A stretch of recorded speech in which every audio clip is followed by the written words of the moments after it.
কামাখ্যা আজকে সমস্ত কাজে সফল হওয়ার একটা বিশেষ কার্যকারী নকশা দিচ্ছি।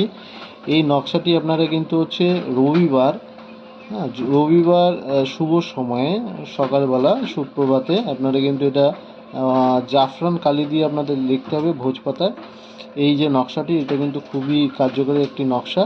আপনারা সমস্ত কাজে সফল হবেন। এই নকশাটি লেখার পরে আপনারা নকশাটি লিখবেন যা মেশকো জাফরান বা জাফরান কালি দিয়ে লেখার পরে নকশাটি আপনার নিজের নাম এবং বাবার নাম আপনার নকশাটি বলে আপনার সারা শরীরে কিন্তু নকশাটি ছোঁয়াবেন। এরপরে নকশাটি কোনো একটি বিশেষ স্থানে, যেখানে হচ্ছে কোনো পাখির বাসা আছে, সেই পাখির বাসার মধ্যে আপনারা রেখে আসবেন। তাহলে কিন্তু আপনাদের বিভিন্ন যে সমস্যাগুলো রয়েছে, সমস্যা কিন্তু সমাধান হয়ে যাবে, সমস্ত কাজে সফলতা পাবেন এবং আপনাদের বাধা কিন্তু জীবন থেকে অনেক দূরে চলে যাবে। এবং এই কাজটি যখন করবেন রবিবার হওয়া চাই এবং কেউ জানি আপনাকে না দেখে এই কাজটি করতে, সেটা মাথায় রেখে কাজটি করবেন, অবশ্যই সফল হবে।